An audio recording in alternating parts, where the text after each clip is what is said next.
दोस्तों, जमीन सर्वे को लेकर जो है ऑफिशियली आधिकारिक सूचना जो है एक जारी हुआ है अभी अभी। यहाँ पे क्या लिखा गया है एक बार आप समझ लीजिए, आपके बहुत सारे डाउट्स यहाँ पे क्लियर हो जाएंगे। जो भी लोग जमीन सर्वे के रिगार्डिंग जो है कंफ्यूजन लेकर पाले हुए अपने दिमाग में ना, यहाँ पे आपका जो है दूर होने वाला है। स्वयं जो है बिहार सरकार राजस्व भूमि सुधार विभाग के द्वारा जो है यह आधिकारिक जो है नोटिफिकेशन यहाँ पे जारी किया गया है और इस नोटिफिकेशन में बहुत सारे डाउट्स आपके क्लियर किए गए हैं। वंशावली को लेकर जो आप लोग वंशावली बनवा रहे हैं ना, ग्राम सभा में या ग्राम पंचायत के किसी प्रतिनिधि से पैसे देकर या वहां डिमांड की जा रही है, तमाम चीजें या नोटरी ले आकर आप लोग करवा रहे हैं, उसकी कोई आवश्यकता नहीं है। यहाँ पे साफ सुथरा जो है आपको बातों को लिखा गया है, क्या आवश्यक है और क्या आवश्यक नहीं है। इसके अलावा क्या जो है आपको किस्तवार जब यहाँ पे होगा भूखंडन पर, तो क्या वहां पे आपकी उपस्थिति जरूरी है। मान लीजिए बहुत से ऐसे लोग हैं जो बाहर रहते हैं, विदेश में रहते हैं, किसी दूसरे राज्य में रहते हैं, उनको वहां रहना जरूरी है कि नहीं जरूरी है, इसकी भी जानकारी यहाँ पे जो है अच्छे तरीके से आ चुकी है। इसके अलावा वंशावली किसको बनवानी है किसको नहीं बनवानी है, इस तरह से नोटिस आप देख सकते हैं। इस नोटिस में सारी जानकारी आपको लिखी हुई है। तो पहले आपको समझाते हैं कि आवश्यक क्या है। मतलब अगर आप जो है बिहार विशेष सर्वेक्षण एवं बंदोबस्त में रैयतों के लिए कुछ जो है सामान्य अनुदेश यहाँ पे जो है जारी किए गए हैं। अब आपको मैं समझाऊंगा क्योंकि यहाँ पे कुछ लाइन ऐसी है जो आपको समझ में नहीं आएगा, लेकिन अगर आप वीडियो पूरा लास्ट तक देखते हैं ना, बहुत सारी इन्फॉर्मेशन आपको मिलने वाली है बिहार भूमि सर्वे के रिगार्डिंग और आपके बहुत सारे डाउट्स भी क्लियर होने वाले हैं। देखिए यहाँ पे आवश्यक क्या है, यहाँ पे समझ लीजिए। स्व घोषणा का प्रपत्र 2 रैयत या रैयत के वंशज द्वारा धारित भूमि को भरकर अपने अंचल के शिविर में जमा करें या भू अभिलेख परिमार्जन की जो वेबसाइट है परिमाप की DLRS.bihar.gov.in पर अपलोड करें। मतलब देखिए यहाँ पे पहला जो ये बताया गया है कि आप अगर मान लीजिए हैं, आपके जो रैयत है उनकी मृत्यु हो चुकी है और आप उनके वंशज हैं, आप जीवित हैं, तो आपको ही फॉर्म भर के क्या करना होगा, जो सिविल कार्यालय है सर्वे का वहां जमा करना होगा या जो है ऑनलाइन इस वेबसाइट पे आप जो है अपलोड कर सकते हैं। DLRS यहाँ पे है, इन्होंने गलत टाइप कर दिया हुआ है, तो ये आपको जो यहाँ पे अपलोड करना है। देखिए यहाँ पे बताया प्रपत्र 2 भरना है। प्रपत्र 2 भरने का मैंने बहुत सारा वीडियो बनाया हुआ है, वीडियो नहीं देखे तो देख लीजिएगा, या आप जो कानूनगो सर के द्वारा एक मेरा वीडियो है वो भी आप देख सकते हैं, लिंक आपको डिस्क्रिप्शन बॉक्स में मिल जाएगा। तो स्व घोषणा का प्रपत्र 2 सबको भरना है। अगर कोई रैयत है, जीवित है, या मान लीजिए रैयत का नाम मतलब डेथ हो चुका है और उनके जो है वंशज बो रहे हैं या उसके पुत्र बो रहे हैं, तो भरना जरूरी है प्रपत्र 2। लेकिन वंशावली का केस अभी मैं बताऊंगा। अब देखिए दूसरा यहाँ बोला गया, खतियानी रैयत या जमबंदी रैयत के वंशज स्वयं प्रपत्र 3-1 में वंशावली तैयार कर अपने अंचल के शिविर में जमा करें या निदेशालय की वेबसाइट इतना पर अपलोड करें। अब देखिए खतियानी जमीन है, मतलब बाप दादा परदादा के नाम से आपका जमबंदी है, मतलब पीढ़ी दर पीढ़ी आपका चलते आ रहा है, तो उस केस में आपको जो ना स्वयं प्रपत्र 3-1 आपको वंशावली तैयार कर अपने अंचल सिविल कार्यालय में आपको देना होगा। राजस्व रसीद की 6 प्रति स्व घोषणा के साथ संलग्न करें। जो भी आपका खेत का रसीद है ना, वो मतलब भूमि का जो आपका एक तरह से डॉक्यूमेंट समझ लीजिए, तो जो भी आपका खेत का रसीद है, खेत का रसीद भी आप दे सकते हैं। अगर आप दावा करते हैं कि ये मेरा भूमि है, ये मेरा प्लॉट है, इसका रसीद कटता है, तो इस रसीद को भी आप दे सकते हैं। इसकी वजह से बोला गया कि यदि क्रय या बदलैन या दान की भूमि हो तो दस्तावेज की 6 प्रति दे। जो आपका डीड बनता है ना, डीड आपको दाखिल खारिज हुआ हो या नहीं हुआ उससे कोई मतलब नहीं है। आपका जो डीड बनता है ना, कॉपी, आप सबको याद हो 7-8 पेज का कॉपी बनता है, जिस जब हम लोग लिखना कराते हैं, आप खरीदे हैं या किसी से बदलैन किए हैं या दान में भूमि लिए हैं, तो एक डीड बनता है, रजिस्ट्री डीड जिसको बोलते हैं, केवाला भी आप उसे बोलते हैं। तो अगर आप मान लीजिए आपका जो है वहां पे दखल कब्जा है, उसका दस्तावेज उस जमीन का, तो आप उसका डीड दे सकते हैं, दस्तावेज उसका दे सकते हैं, उसकी फोटोकॉपी आपको देना है। समझ में आ गया ना। बहुत सारे लोग क्या सोच रहे हैं कि सर मेरे पास सिर्फ डीड है, हम अभी तक जो है दाखिल खारिज नहीं कराए हैं, तो क्या वो वैलिड होगा? 100% वैलिड होगा। दाखिल खारिज हुआ हो ना हुआ हो, आपका सर्वे होगा। लेकिन हाँ, आपका एक रिस्पॉन्सिबिलिटी बनती है कि जो भी दस्तावेज है उसका जो दाखिल खारिज अवश्य करवा लें, क्योंकि आगे चल के आपको कोई भी समस्या नहीं होगी। समझ रहे ना। इसकी वजह से यदि समक्ष न्यायालय का आदेश हो तो आदेश की 6 प्रति। मान लीजिए कोई भूमि ऐसा जो विवादित हो और आपके पक्ष में फैसला सुनाया गया है कि मान लीजिए भूमि आपका जो है हुआ, आपने ये जो है केस जीत लिया या जैसे भी हो, तो इसका जो भी आपका आदेश है न्यायालय के द्वारा, उसको आपको फोटोकॉपी देना होगा। बंदोबस्त भूमि, भूदान प्रमाण पत्र या वासगीत पर्चा की छाया प्रति।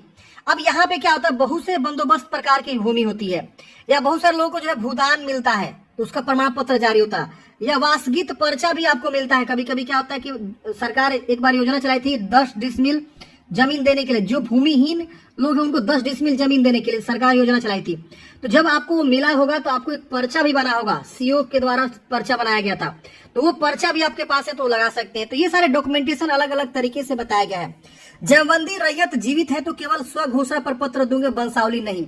ये सबसे इंपोर्टेंट पॉइंट है। मतलब क्या कि अगर मान लीजिए कोई जमीन है और ये आपके नाम से है और आप जीवित हैं तो आपको वंशावली बनवाने की आवश्यकता नहीं है। अगर आपके नाम से जमीन है, देखिए रैयत किसको बोलते हैं, मान लीजिए कोई प्लॉट है, इसका खाता मान लीजिए 162 है और इसका मान लीजिए कोई नाम है रैयत ए। ये जो ए है ये जीवित है, क्या है ये ए, क्या है, जीवित है। तो इनको जो वंशावली नहीं बनवानी है, इन्हीं के नाम से सारा जमीन है। रैयत का मतलब क्या हुआ, ए के नाम से जमीन है। अगर मान लीजिए इनके पुत्र कोई होता, 2 पुत्र होते, ठीक है ना, कोई मान लीजिए एक्स और वाई होता, ठीक है, मैं लिख देता हूं यहाँ पे 2 पुत्र, और ये ए मर चुके हैं, उस केस में या तो एक्स या तो वाई जो है क्या करेगा, प्रपत्र 2 भरेगा। इसके अलावा वंशावली भी बनाएगा और वंशावली में अपने दोनों भाई को मेंशन करेगा कि हम लोग 2 भाई हैं, ए के 2 भाई हैं, एक्स और वाई, समझ रहे ना। और उसके बाद से सबमिट करें, क्योंकि ये जीवित नहीं है और जमीन किसके नाम से, ये ए के नाम से जमीन चलते आ रहा है। अब जब यहाँ पे आपका जो सर्वे होगा तो ए के नाम से हटा के एक्स और वाई में बराबर 2 भागों में बांट दिया जाएगा और 2 खाता खोल दिया जाएगा एक्स और वाई का। तो इसीलिए यहाँ पे वंशावली जो है यहाँ पे लगेगा, अगर आपके रैयत जो है जीवित नहीं है उस केस में। तो अगर रैयत जीवित है तो उस केस में वंशावली आपको नहीं देना है, सिर्फ आपको प्रपत्र 2 स्व घोषणा प्रपत्र भर के आपको जो है क्या करना है, आवेदन कर देना है सर्वे के लिए, या आपका जो शिविर लग रहा है वहां जमा कर देना है। अब आवश्यक नहीं है, क्या चीज आवश्यक नहीं है यहाँ पे समझ लीजिए। बहुत सारे लोगों को यहाँ पे कंफ्यूजन हो रहा है, वो चीज आप समझ लीजिए। यहाँ पे बहुत सारी चीजें जो है क्लियर करके बताई गई है। यहाँ पे देखिए प्रपत्र 3(1) में वंशावली पर कार्यपालक दंडाधिकारी नोटरी पब्लिक के समक्ष शपथ कराने की आवश्यकता नहीं है। यहाँ पे लोग ना क्या कर रहे हैं ना, वंशावली जब बनवा रहे हैं ना तो ले जाके जो है नोटराइज करवा रहे हैं, 100-150 रुपया खर्चा कर रहे हैं, 200-200 300-300 खर्चा कर रहे हैं, 500-500 रुपया खर्चा हो जा रहा है वंशावली पे नोटराइज करवाने के लिए या कार्यपालक दंडाधिकारी से साइन करवाने के लिए। इसकी आवश्यकता नहीं है, आप खुद से ही साइन करेंगे।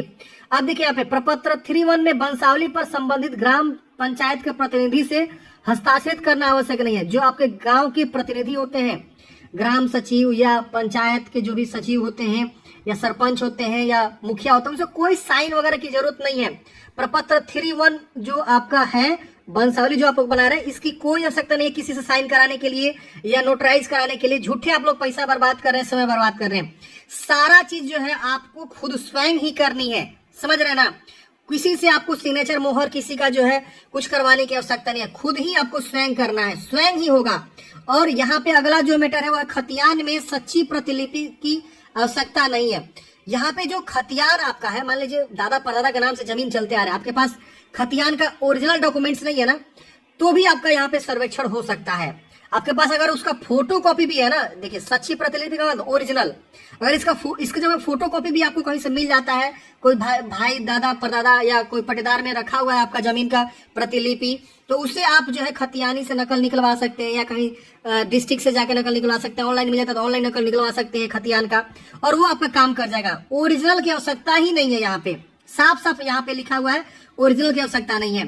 चौथा लिखा गया किस्तवार प्रक्रम में अपने भूखंड पर आपकी उपस्थिति अनिवार्य नहीं है। मतलब क्या कि जब आपके अमीन लोग या जो भी मतलब सर्वे के अधिकारी है, जब आपके भूखंड पे जाएंगे, मान लीजिए आपके गांव में बहुत सारा जमीन है, घरारी से लेकर बोनी तक सारा जमीन को वो लोग क्या करेंगे, जांच करेंगे कि ये किसका जमीन है। तो जब वो लोग जाएंगे तो वहां पे जो है रैयत को रहना, मतलब जो आपकी जमीन है उसको रहना आवश्यक नहीं है, यहाँ पे लिखा हुआ। लेकिन यहाँ ये बोला गया कि अगर आप स्वयं या आपका कोई विश्वास पात्र प्रतिनिधि जमीन पर उपस्थित रहता है तो सर्वे कर्मियों को पहचान में सुविधा होगी।